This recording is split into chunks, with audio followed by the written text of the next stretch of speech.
तेज तूफानी बारिश हो रही थी तो सास और ससुर ने मिलकर मुझे घर से बाहर भगा दिया। मेरा शौहर शहर से बाहर गया हुआ था। मैं बहुत ज्यादा दुखी थी और मेरी आंखों में आंसू बह रहे थे।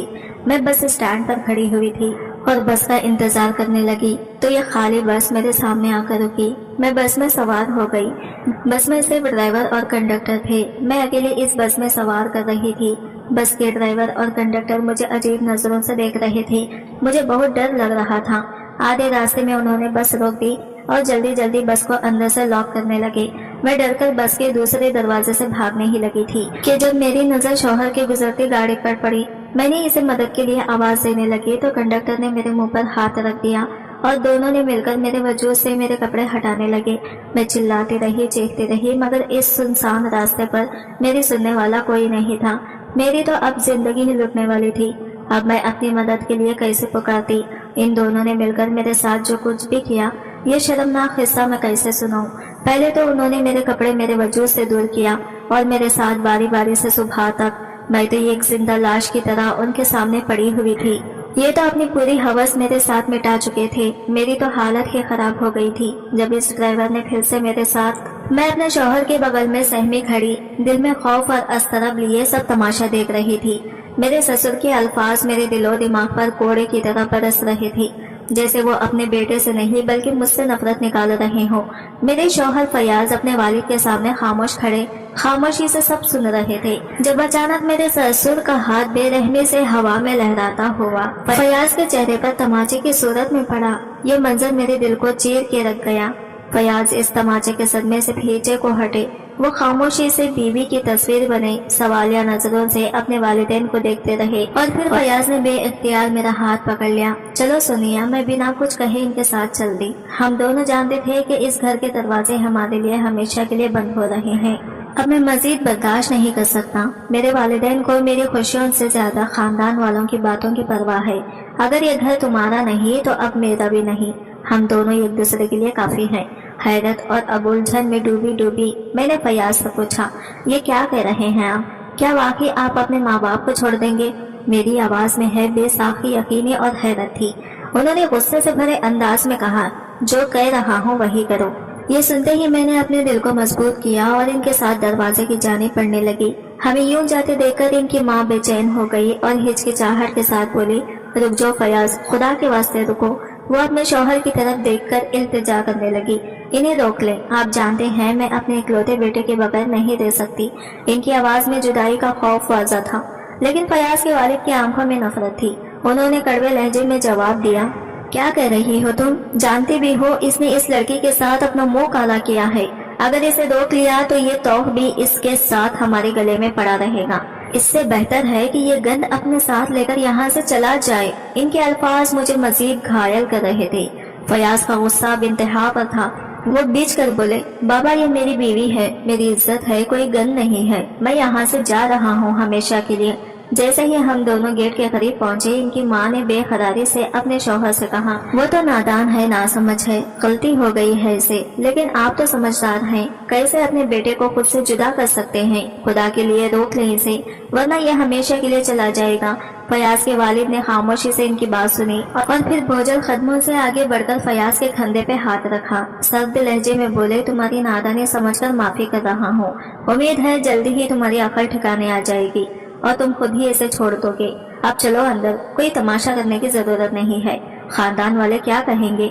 फयाज ने अपना कंधा पीछे कर लिया और बड़ी जुद्दत से जवाब दिया, बाबा मैंने कोई गलत काम नहीं किया, मुझ पर कोई इल्जाम न लगाएं।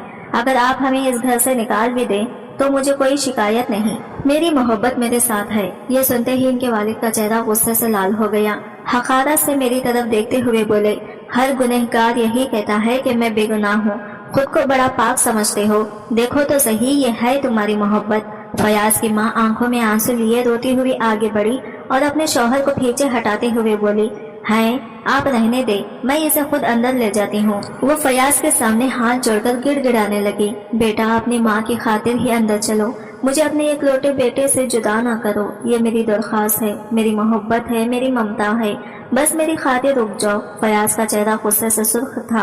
उन्होंने अपनी वालिदा की जानिब देखते हुए कहा, میں لعنت بھیجتا ہوں ایسی چھت پر جہاں میرے اپنے والدین ہی مجھے حقارت کی نظر سے دیکھتے ہیں۔ بے شک مجھے گولی مار دیں، لیکن جو کام ہمیں دونوں نے مل کر کیا ہے اس کا ذمہ دار آپ صرف میری بیوی کو نہ ٹھہرائیں۔ ہم نے نکاح کیا ہے، ایک پاک رشتے میں جڑے ہیں، اور بابا ہیں کہ ہم پر کیچڑ اچھالتے جا رہے ہیں۔ یہ سن کر ان کی ماں جو آنسوؤں سے لبریز آنکھوں کے ساتھ کھڑی تھی روتے ہوئے بولی، کون ہے جو میرے بیٹے سے چھت کا سایہ چھین لے؟ تم چلو میرے ساتھ میرے بیٹے، تمہاری خاطر سب کچھ قبول ہے، مجھے باقی باتیں بعد میں دیکھیں گے، جب دماغ ٹھنڈا ہو جائے گا، فی الحال اندر چلو۔ ماں کی منت سماجت سے فیاض کا غصہ کم ہو گیا تھا اور وہ گھر کے اندر چلے آئے تھے۔ پریشان اور سہمی ہوئی ان کے ساتھ کھڑی تھی۔ مجھے اپنے آپ میں بہت شرمندگی محسوس ہو رہی تھی۔ نہ فیاض مجھ سے اپنے والدین کی مرضی کے بنا شادی کرتے اور نہ یہ سب ہوتا۔ میری ساس نے مجھ سے کوئی بات نہیں کی تھی، وہ عملے طور پر مجھے نظر انداز کیسے فیاض کاملہ ٹھنڈا کرنے میں مگن تھی۔ کچھ دیر بعد وہ چلی گئی تو فیاض مجھے لے کر اپنے کمرے میں آ گیا تھا۔ آج میری سہاگ رات تھی، ایسی سہاگ رات جس کا کبھی میں نے تصور بھی نہ کیا تھا، نہ کبھی یہ سوچا تھا کہ اپنے شادی کی پہلی رات ہی مجھے اس قدر شرمندگی اور ضلالت اٹھانا پڑے گی۔ ہم دونوں ہی تھکے ہوئے اور بھوکے تھے، لیکن کسی نے ہمیں کھانے کا بھی نہ پوچھا تھا۔ میری بھوک تو ویسے ہی اٹھ چکی تھی۔ یہی حال فیاض کا تھا۔ رات کے 11 بجے کا وقت تھا، ہم اپنے بستر پر لیٹے سونے کی تیاری کر رہے تھے کہ اچانک گیٹ کے باہر شور و غل سنائی دینے لگا، جیسے کوئی ہجوم ہمارے دروازے پر جمع ہو گیا ہو۔ ہم سب گھبرا کر اپنے کمروں سے باہر نکلے اور دیکھا کہ گیٹ کے باہر لوگوں کا سیلاب آمد آیا تھا۔ میری سمجھ میں نہیں آ رہا تھا کہ اس وقت گاؤں کے لوگ یوں اچانک کیوں جمع ہو گئے ہیں۔ میرے سسر نے حالات کی سنگینی کو سمجھتے ہوئے فوری طور پر پولیس کو کال کر دی۔ شکر ہے پولیس گیٹ کھلنے سے پہلے ہی پہنچ چکے تھے۔ گیٹ کے باہر ہمارے گاؤں کے لوگ جمع تھے، ان میں میرے رشتے دار اور چاچا وغیرہ بھی شامل تھے۔ وہ فیاض پر مجھے بہکانے کا الزام لگا رہے تھے کہ وہ ان کی لڑکی کو بہکا کر لے آیا ہے۔ ایسا لگ رہا تھا کہ جیسے وہ ہمارے خون کے پیاسے بن گئے ہوں۔ میں جانتی تھی کہ میرے گھر والوں کو جلد ہی اس بات کا علم ہو جائے گا کہ میں فیاض کے ساتھ بھاگی تھی، لیکن انہیں اتنی جلدی پتہ چل جائے گا اس بات کا مجھے اندازہ نہ تھا۔ لگتا تھا کہ انہیں میرے غائب ہونے کے فوراً بعد ہی پتہ چل گیا تھا۔ میں بھی فیاض کے ساتھ گاؤں سے اچانک ہی چلی آئی تھی اور مجھے گاؤں کے بہت سے لوگوں نے اس کے ساتھ دیکھا تھا۔ شاید یہی وجہ تھی کہ میرے رشتے داروں کو علم ہو گیا تھا اور وہ فوراً ہی میرے پیچھے چلے آئے تھے۔ میرے سسر نے انہیں اور فیاض کے نکاح کے بارے میں بتا دیا تھا، لیکن ان کے چیخنے چلانے سے یہ ظاہر ہو رہا تھا کہ انہیں ہماری شادی قبول نہیں تھی۔ پولیس نے ہجوم کو قابو میں کر لیا اور ہمیں نقصان پہنچانے سے روک دیا۔ میں نے پولیس کے سامنے اپنا بیان دیا کہ میں اپنی مرضی سے فیاض کے ساتھ آئی ہوں اور ہم نے نکاح کیا ہے۔ میری بات سن کر میرے رشتے داروں کے چہرے غصے سے لال ہو گئے اور ان کی نظریں ایسی لگ رہی تھی جیسے وہ مجھے کھا جائیں گے۔ مجھے حالات کی سنگینی کا اب اندازہ ہوا تھا۔ فیاض میری محبت تھے اور یہ سلسلہ کوئی 1-2 دن پر آنا نہ تھا، بلکہ کئی سالوں پر محیط تھا۔ ہماری محبت سہنی مہنوال سے کم نہ تھی۔ جتنا فیاض مجھے چاہتے تھے میں ان سے زیادہ انہیں چاہتی، مگر ظالم سماج ہماری محبت میں بڑی رکاوٹ تھی۔ میں گاؤں کے کمہار کی بیٹی تھی، جبکہ فیاض گاؤں کے واحد اسکول کے ماسٹر کا بیٹا تھا۔ وہ یہاں کا رہائشی نہ تھا، بلکہ اس کے ابا کی اس گاؤں کے اسکول میں ٹرانسفر ہوئی تو وہ اپنے والد کے ساتھ یہاں چلا آیا تھا۔ اس نے مجھے پہلی بار ابا کے ہمراہ مٹی کی چیزیں بیچتے دیکھا تھا۔ اس وقت ہم دونوں ہی نو عمر تھے، تاہم فیاض مجھ سے کچھ سال بڑا تھا۔ میں دیکھنے میں خوبصورت اور بھولی بھالی تھی۔ واہ، یہ مٹی کا عظیم شاہکار آپ نے بنائے ہیں، وہ حیرت سے بولے تو میں نے اس بات میں سر ہلا دیا۔ یہ میری ہی محنت ہے، آپ خریدیں گے؟ میں نے اس سے پوچھا تو وہ صاف مکر گیا، نہیں میں کیا کروں گا ان سب چیزوں کا، بھلا آپ اس کو اپنے بڑے سے گھر میں سجا سکتے ہیں، کسی بھی کونے یا شرف پر رکھیں، یہ بہت بھلے معلوم ہوں گے۔ میں نے جلدی سے کہا تو وہ مسکرا اٹھا اور غور سے میرا چہرہ دیکھنے لگا۔ ابھی تو میرا بڑا سا گھر نہیں ہے، اور جب ہوگا نا تو مٹی کی چیزوں سے نہ سجاؤں گا، بلکہ یقی اور قیمتی چیزوں سے سجاؤں گا۔ اس نے میرے چہرے کے طواف کرتے ہوئے کہا تو مجھے اس کی بات میں کوئی دلچسپی محسوس نہ ہوئی۔ میں ادھر ادھر گاہک کی تلاش میں نظریں دوڑانے لگی۔ میں جلد وہ اشیاء فروخت کرنا چاہتی تھی تاکہ میرے ہاتھ میں 4 پیسے آئیں اور میں اپنی مرضی سے کچھ خرید سکوں۔ اس روز فیاض نے وہ اشیاء تو نہ خریدے، مگر وہ اپنا دل ہار بیٹھا تھا۔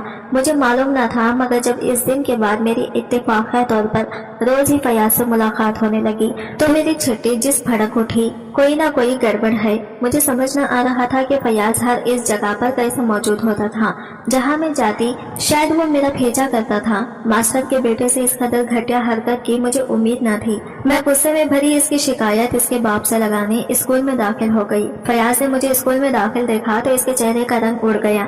تم کہاں جا رہی ہو، کیا کرنے والی ہو؟ اس کو اندازہ تو ہو گیا تھا، اس لیے پریشانی سے پوچھنے لگا۔ تمہارے ابا سے ملنا چاہتی ہوں۔ میں نے ایک لفظ پر زور دے کر کہا تو وہ گھبرا گیا۔ ایسا مت کرو، میں اب تمہیں بھی اپنے آس پاس بھی دکھائی نہ دوں گا، بلکہ تمہاری گلی میں سے بھی نہ گزروں گا۔ تمہاری گلی تو کیا، تمہارے محلے کے آس پاس بھی نہ بھٹکوں گا۔ وہ اتنی تیزی سے بولا کہ مجھے ہنسی آ گئی۔ اگر ابا کا اتنا ہی ڈر ہے تو پہلے ایسی حرکتیں کیوں کرتے ہو؟ میں نے پوچھا تو وہ کان کھجانے لگا۔ بس کیا کرو، میں ایسا ویسا لڑکا نہیں ہوں، تم مجھے غلط مت سمجھو۔ میں نے کبھی کسی لڑکی کا پیچھا نہیں کیا، وہ تو تم مجھے پسند آ گئی ہو اس لیے تمہارے پیچھے آنے لگا تھا۔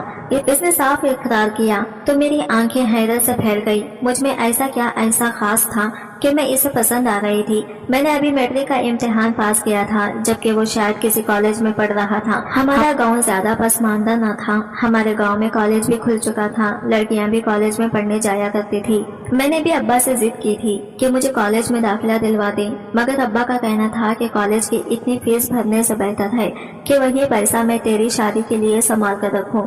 میں نے بھی ابا سے زیادہ بحث نہ کی تھی۔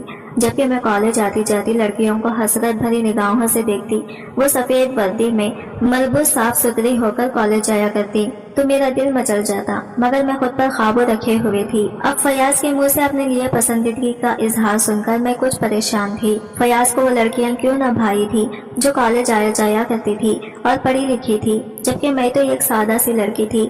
اس دن مجھے لگا تھا کہ فیاض مجھے بیوقوف بنا رہا ہے، پتہ نہیں وہ مجھ سے کیا چاہتا تھا، یا شاید وہ صرف میرے ساتھ وقت گزاری کرنا چاہتا تھا۔ مجھے فیاض کی محبت پر یقین تو نہ آیا تھا، مگر اپنے بارے میں اس کے منہ سے محبت کا اظہار مجھے پرانا لگا تھا۔ بعد میں بھی وہ میرے پیچھے پڑا رہا تو رفتہ رفتہ میں خود بھی اس کی محبت میں مبتلا ہو گئی۔ ابا نے نہ جانے کیوں کچھ عرصے بعد مجھے کالج میں داخلہ لینے کی اجازت دے دی تو میری خوشی کا کوئی ٹھکانہ نہ تھا۔ مجھے لگتا تھا کہ شاید فیاض نے ابا کو اس کام کے لیے راضی کیا تھا، کیونکہ میں اسے اکثر ابا کے ساتھ بیٹھے ہوئے دیکھتی۔ وہ ابا سے صاف لفظوں میں میری متعلق پسندیدگی کا اظہار تو نہ کر سکا، مگر اس نے کوئی نہ کوئی ابا کے کان میں ایسی بات ڈالی ہوگی کہ ابا نے خود ہی مجھے کہہ دیا تھا کہ میں کالج میں داخلہ لینا چاہوں تو لے سکتی ہوں۔ اندھا بھلا کیا چاہتا، میں بھی دو آنکھیں چاہتی تھی۔ میں نے جھٹ کالج میں داخلہ لے لیا اور ہنسی خوشی کالج آنے جانے لگی۔ فیاض کے والد کا ٹرانسفر شہر گیا تو وہ اپنے ابا کے ساتھ واپس لوٹ گیا۔ پورے 2 سال میری اس سے ملاقات نہ ہو سکی تھی۔ مجھے وہ یاد تو تھا پر میں نے اس کے بارے میں زیادہ سوچنا چھوڑ دیا تھا۔ وہ ایک سیراب تھا اور سیراب کے پیچھے بھاگنے کا کوئی فائدہ نہ تھا۔ ہمارے خاندان میں لڑکیوں کی شادی چھوٹی سی عمر میں ہی کر دی جاتی، مگر ابا میری شادی کا نام ہی نہ لیتے۔ ہمارے خاندان میں لڑکیوں کو پڑھانے کا رواج بھی نہ تھا۔ خاندان کے لوگ ابا کا مذاق اڑاتے کہ خدیر نے شاید اپنی بیٹی کو ڈاکٹر نہیں بنانا ہے، مگر ابا کو تو جیسے پرواہ ہی نہ تھی۔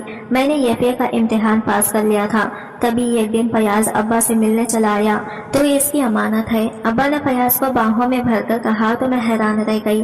وہ ابا سے اس سلسلے میں پہلے ہی بات کر کے گیا تھا اور ابا کو بھی اس کے ایک لفظ پر یقین تھا۔ اس دن کے بعد سے مجھے فیاض کی محبت پر یقین آ گیا، کیونکہ اس نے مجھ سے پہلے ابا سے اپنی محبت کا اقرار کیا تھا۔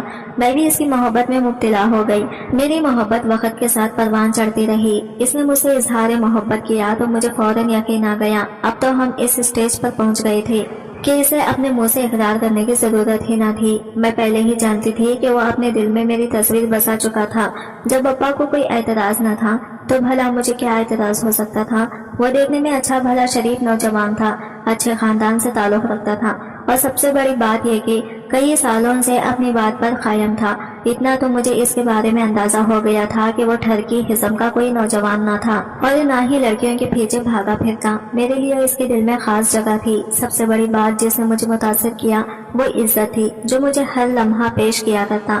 میری ابا بھلے سے کمہار تھے پر وہ روشن دل و دماغ کے مالک تھے۔ اگر لڑکا اپنی مرضی سے ان کی بیٹی سے شادی کرنا چاہتا تھا تو ان کو اس بات پر کوئی اعتراض نہ تھا، مگر ابا نے شرط وہی رکھی تھی کہ تم اپنے ماں باپ کو لے آتا تو میں رشتہ قبول کر لوں گا اور اپنی بیٹی تمہیں سونپ دوں گا۔ ابا کی بات سن کر فیاض کچھ چپ سا رہ گیا تھا۔ اس کے ابا ایک اسکول میں استاد تھے، وہ کافی سخت طبیعت کے مالک تھے۔ میں بھی بچپن میں اسی اسکول میں پڑھتی رہی تھی۔ क्योंकि 5वीं क्लास तक इस स्कूल में लड़के और लड़कियां दोनों ही मौजूद थे और 5वीं के बाद स्कूल अलग अलग होता था। मुझे बाखूबी अंदाजा था कि फयाज के अब्बा का शादी के लिए मानना मुश्किल था, मगर फयाज इनको मनाने की जदोजहद में लगा हुआ था। 2 साल मजीद गुजर गए थे। इन 2 सालों के दौरान फयाज वक्ता फौक्ता चक्कर लगाता रहा था, मगर वो अपने माँ बाप को ना मना पाया था। ताहम वो फिर भी पर उम्मीद थे। रास्ते कठिन है, पर मंजिल का सोचता हूँ तो हिम्मत नहीं टूटती मेरी। वो अब्बा के सामने कहा करता तो मैं इसकी हिम्मत बनने का अज़म करती। एक तो अब्बा को इसकी पसंद पर एतराज था, एक तो वो अपनी मर्जी से खानदान से बाहर शादी करना चाहता था। दूसरी शादी भी किसी ऊंचे खानदान में नहीं बल्कि कमहार की लड़की से करना चाहता था। मैं इसके अब्बा के मानने का इंतजार में थी। मैं सारी जिंदगी भी इसका इंतजार कर सकती थी। मुझे यकीन था कि वो जल्द अपने अब्बा को मना लेगा। अब्बा उठ जाओ, नाश्ता ठंडा हो जाएगा। मैंने तीसरी बार अब्बा को आवाज दी, मगर अब्बा वैसे ही है। रात अब्बा की तबीयत खराब थी, इसलिए वो नींद की दवा खाकर सोए थे, वरना तो वो मुझसे भी पहले उठ जाया करते थे। अब्बा के वजूद में कोई जिंच ना देखकर मैं अब्बा के करीब चली आई और अब्बा को झिंझोड़ डाला, मगर अब्बा के वजूद में कोई हरकत ना थी। मेरा दिल जोर से धड़क उठा था। अब्बा मेरी आंखें दर्द से जबकि दिलो गम से फटने के करीब था। मैं ये सोचना भी ना चाहती थी कि अब्बा चल बसे थे। अब्बा उठ जाओ। आंसू मेरी आंखों से खुद ब खुद बह निकले। मैंने बेदर्दी से आंसू पोंछ डाले। कुछ नहीं हुआ, मेरे अब्बा को अभी उठ जाएंगे।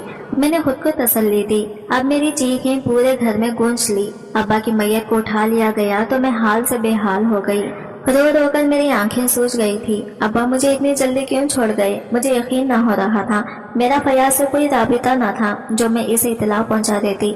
मेरी माँ का इंतकाल बहुत पहले हो गया था, जबकि अब अब्बा भी चल बसे थे। मैं घर में अकेली ना रह सकती थी। रिश्तेदारों में से किसी को मेरे पास रुकना पड़ा। वक्त गुजरने का पता न चला और अब्बा का 40वां आ पहुंचा। देखो, यहाँ आकर रहना हमारे लिए मुश्किल है। अभी तो हम सब बारी बारी रात रुक रहे थे। तुम्हें हम में से किसी के घर जाकर रहना होगा।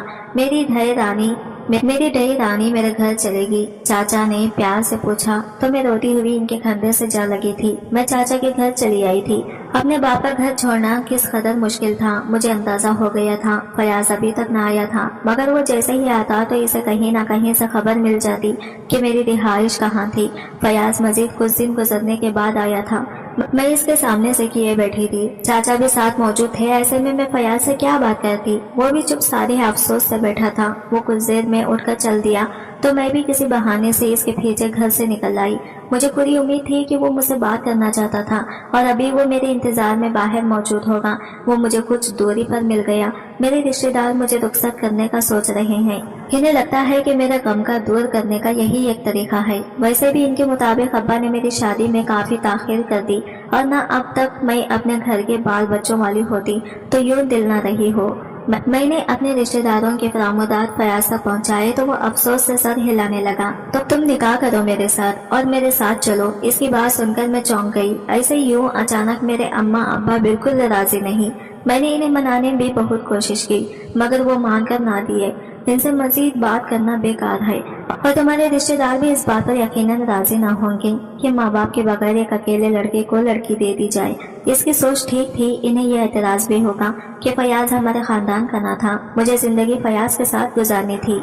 अब्बा खुद मेरा हाथ इसके हाथ में देना चाहते थे। फिर मुझे मजीद इंतजार करने की क्या जरूरत थी? मैं इसके साथ निकाह पर राजी हो गई और इसके साथ चली आई।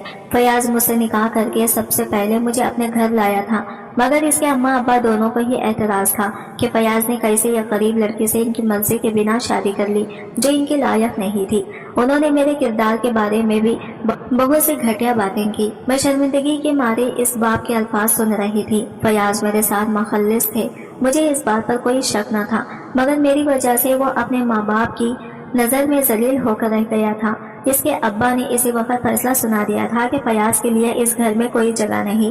अगर वो इस घर में रहना चाहता है तो इसे मुझे छोड़ना होगा, मगर फयाज ये मानने को तैयार न था। वो मुझे किसी कीमत पर नहीं छोड़ना चाहता था। इसकी माँ ने जबरदस्ती फयाज को घर से जाने से रोक लिया था, लेकिन मेरे सास ससुर ने मुझे दिल से कबूल न किया था। सिर्फ फयाज की खातिर अपने घर में बर्दाश्त किया था। इनकी जिंदगी में मेरी कोई अहमियत न थी। ससुर तो मेरी शक्ल भी देखना पसंद न करते थे, न मेरे हाथ का बिना कुछ खाते थे। वो मुझे हर पल जलील करते और नीचा दिखाते, मगर वो मेरे बड़े थे, मेरे शौहर के माँ बाप थे, मेरे लिए भी माँ बाप का दर्जा रखते थे। लिहाजा मैंने अपने होठ सी लिए थे। मैंने इनको भी कोई जवाब न दिया। फयाज ने इनकी मर्जी के खिलाफ मुझसे निकाह किया। इनका दिल दुखा हुआ था, इसलिए मैं समझती थी कि वो हक बेजानिब थे। मुझे यकीन था कि एक दिन मेरी खिदमत और मोहब्बत से मैं इनके दिल में अपनी जगह बनाने में कामयाब हो जाऊंगी, लेकिन इनके दिल में कुछ और ही चल रहा था। मुझे नहीं मालूम था कि वो फयाज को मुझसे बदगुमान करने के लिए कोई साजिश रचाने वाले थे। इस दिन मौसम शाम से ही खराब था। घर से मुल्हाका एक बाग था जिसमें काफी घने दरख्त थे, क्योंकि ये एक सरकारी इलाका था जिसमें मेरे ससुर को रिहाइश मिली हुई थी, इसलिए इस इलाके में घर दूर दूर वाक़या थी और आबादी भी इतनी ज्यादा न थी। फयाज की मौजूदगी में वो खिड़की हमेशा खुली रहती, वहाँ से कमरे में ताज़ा और ठंडी हवा आती, मगर फयाज अपने किसी काम से शहर से बाहर गए हुए थे। मैंने वो खिड़की पूरी तरह बंद कर दी थी और पर्दा भी फैला दिया था। फिर भी मुझे ऐसा महसूस हो रहा था कि कोई खिड़की पर मुसलसल दस्तक दे रहा हो। दरअसल तेज बारिश शुरू हो चुकी थी।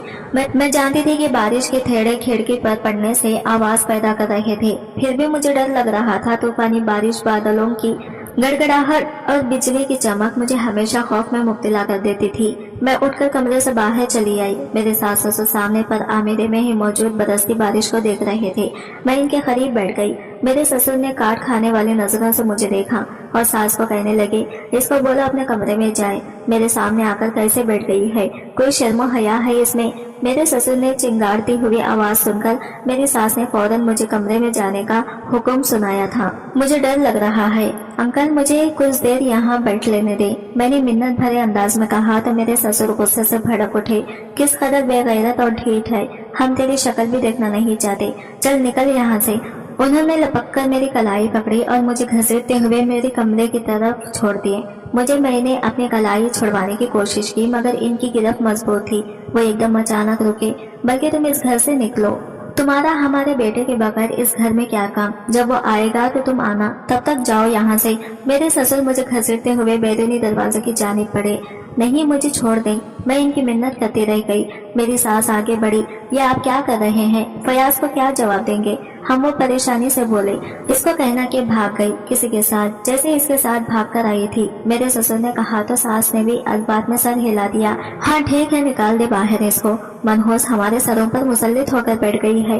फयाज को मैं खुद ही समझा दूंगी, इस चालाक औरत से जान तो छूटेगी मेरी। सास और ससुर ने मुझे तेज बारिश में घर से निकाल दिया। मैं कहाँ जाती भला, मैं यहाँ किसी को ना जानती थी। मैं एक तरफ को चल दी। इस इलाके में मौजूद मैंने कई घरों का दरवाजा खटखटाया ताकि फयाज के आने तक किसी से मदद तलब कर सकूं, मगर किसी ने भी दरवाजा ना खोला। मैं कॉलोनी से निकलकर बस स्टॉप की जानिब चल दी ताकि बस में बैठकर वापस चाचा के घर जा सकूं। चिच्चा भी मुझसे नाराज थे, पता नहीं वहाँ भी मेरे साथ क्या सुलूक होना था, लेकिन फिलहाल मेरा कोई ठिकाना नहीं था। मुझे उम्मीद थी कि चिच्चा के घर ना सही गाँव में कहीं ना कहीं मुझे पनाह मिल जाएगी। मैं बस स्टैंड पर बैठकर बस का इंतजार करने लगी।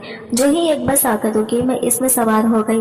मुझे लगा था कि कुछ देर में और सवारियां भी आकर बैठ जाएंगी, मगर ऐसा कुछ न हुआ। ड्राइवर ने बस चलाई तो मैं हैरान हुई, क्योंकि पूरी बस खाली थी।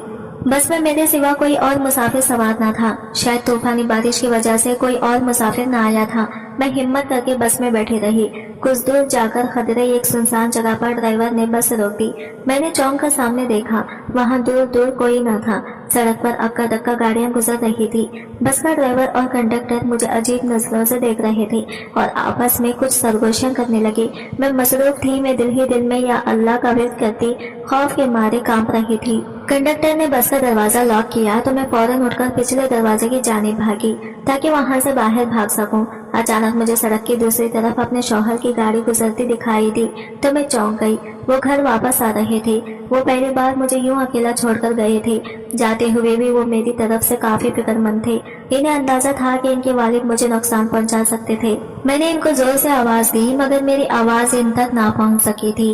इससे पहले कि मैं मजीद कोई शोरो गर करती, ड्राइवर ने मेरे मुंह पर जोर से हाथ रख दिया और मुझे पीछे की जानिब घसीटा। मैंने अपने आप को छुड़वाने की पूरी कोशिश की, मगर वो दो थे और मैं अकेली। उन्होंने मिलकर मुझे काबू कर लिया। मैंने बहुत हाथ पांव मारे और कोशिश जारी रखी। मैं इनके काबू में ना आना चाहती थी। जब तक कोशिश कर सकती थी करने का इरादा कर लिया। मैं अपने रब को बेतहाशा याद कर रही थी, वही मुझे इस मुश्किल से निकाल सकता था। मज़ाहमत के दौरान मैंने एकदम ड्राइवर के पेट में लात दे मारी। तो वो उलटकर पीछे की तरफ नीचे जा गिरा। कंडक्टर एक लम्हे को चौंका और ड्राइवर को उठाने इसकी तरफ बढ़ता तो मैं फौरन ही उठकर बस से नीचे उतरकर भागने लगी। उन्होंने अभी बस का पिछला दरवाजा लॉक न किया था। शायद मेरे चीखने से इन्हें इसका मौका न मिला था। मैं इसी रास्ते की तरफ भागी जहाँ पर मेरे शौहर की गाड़ी गई थी। मुझे मालूम था कि वो अब तक बहुत दूर निकल गए होंगे, मगर फिर भी मुझे कुछ और सच्चाई ना दिया और मैंने सरपीट दौड़ लगा दी। सड़क पर से अक्का दक्का गाड़ियां गुजर रही थी। ड्राइवर और कंडक्टर कुछ देर में मेरे पीछे आए, मगर फिर वो वापस पलट गए। इनको मालूम था कि आगे अगर कोई गाड़ी वाला इनको देखकर रुक गया तो वो खतरे में पड़ सकते थे। मैंने अपने पीछे मुड़कर देखा, अब वो मेरे पीछे मौजूद न थे, मगर मैं फिर भी दौड़ती रही। भागते भागते मेरा सांस बुरी तरह फूल गया था। टांगों में शरीर दर्द हो रहा था। मेरा दिल चाह रहा था कि मैं यही जमीन पर फैल कर बैठ जाऊं। मेरे हलक में कांटे चुभ रहे थे, मगर रुकने का हौसला न था। मैं सरपट दौड़ती थी कि मेरे वापस अपने ससुराल पहुंच चुकी थी। मैं अपने शौहर के घर पहुंची तो मैंने दरवाजे पर जोर से दस्तक दे डाली। मुझे पूरा यकीन नहीं शौहर घर में मौजूद है और वो मुझे तहफ़्फ़ुज़ और हिफाजत फराहम करेंगे। दरवाजा मेरी सास ने खोला। वो मुझे देखते ही इसकी आंखें हैरत से फैल गई थी। शायद इसे उम्मीद नहीं थी कि मैं वापस चली आऊंगी। फिर एकदम वो वबेला मचाने लगी और मुझे बुरा भला कहने लगी। कहाँ से आ रही है तुम मुंह काला करके? शौहर की गैर मौजूदगी में तुझे शर्म न आई? क्यों तूफानी बारिश में गैर मर्द के साथ जाते हुए वो सीना पीट कर दिहाई दे रही थी। तूने हमारी इज्जत मलिया मट्टी कर दी। अपने शौहर की इज्जत का ही ख्याल कर लेती। मैं इसे हैरान नजरों से देख रही थी। मेरे अपने औसान खता थे, लिहाजा मुझे इसकी कोई बात समझ न आ रही थी। मेरे कपड़े पानी में शराबुर थे। मेरा दिल तेज रफ्तार से धड़क रहा था। फयाज कहाँ है? मैंने बीच कर अपने शौहर का पूछा तो मेरी सांस गड़बड़ा गई। वो नहीं है घर पर, तो चली जा यहाँ से और अब दोबारा यहाँ मत आना। वो मुझे बाजू से पकड़कर दरवाजे से दूर ले आई। फयाज कुछ दिनों तक वापस नहीं आएगा। इसका फोन आया था, तेरा ससुर तुझे यहाँ देखेगा तो जान से मार डालेगा। तो ऐसे तूफानी रात में इज्जत के साथ तू वापस नहीं आ सकती। यकीनन लुटकर आई है।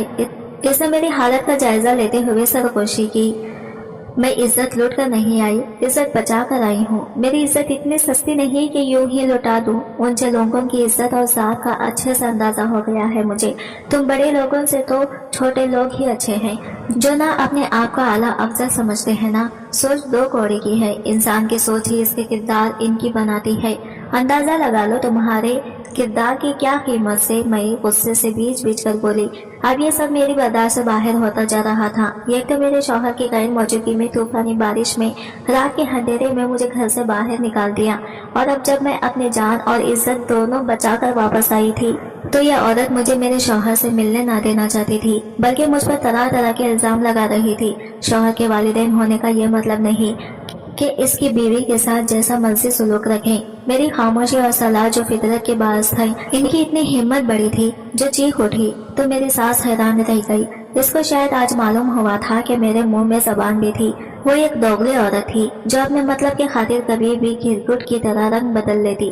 अपने शौहर के सामने इसकी हाँ में हाँ मिलाती रहती और अपने बेटे के सामने ये ड्रामा करती थी कि वो दिल से इसकी शादी और बीवी को कबूल कर चुकी है और अपने बेटे की खुशी में खुश है। अपने बेटे के सामने वो मेरे साथ भी मीठी बन जाती थी और अच्छे तरीके से बात करती थी, जबकि इसकी गैर मौजूदगी इसकी जबान जहर उगलती।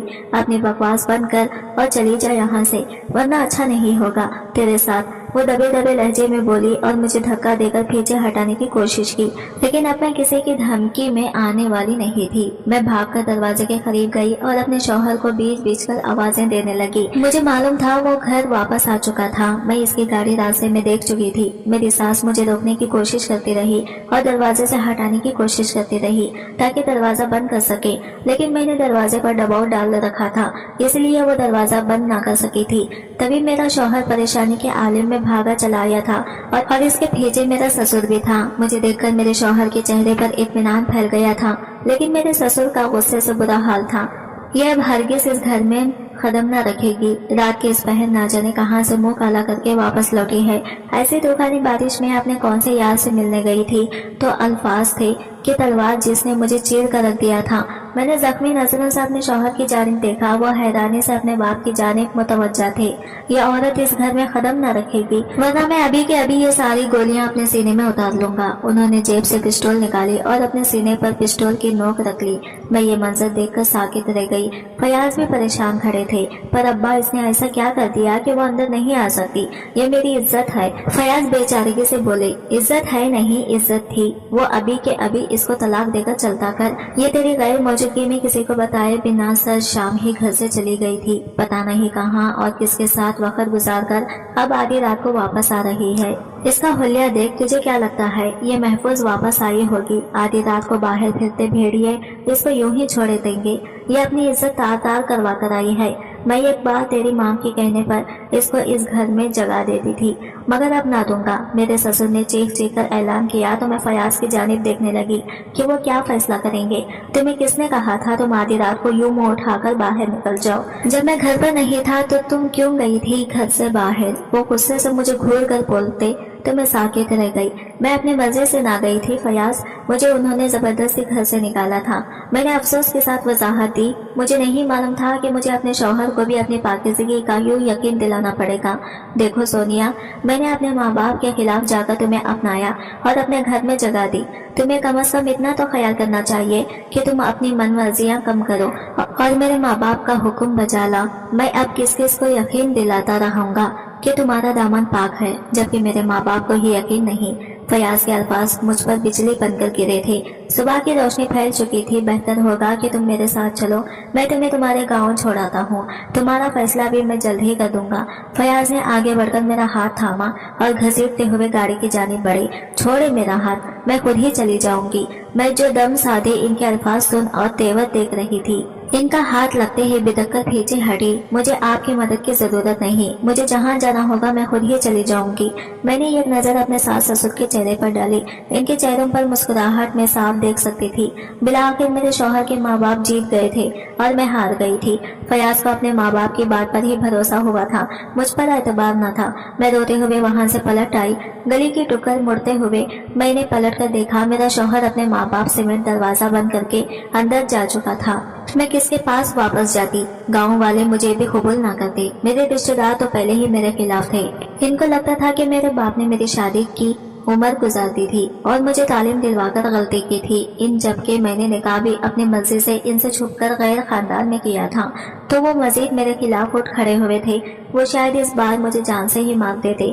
میرا بھری دنیا میں کوئی نہ تھا، میں کس کے پاس جاتی؟ کاش میرے ماں باپ زندہ ہوتے تو آج میں یوں ذلیل خوار نہ ہو رہی ہوتی۔ میں روتی ہوئی آگے بڑھ رہی تھی، مجھے اپنے ٹھکانے کا کوئی علم نہ تھا۔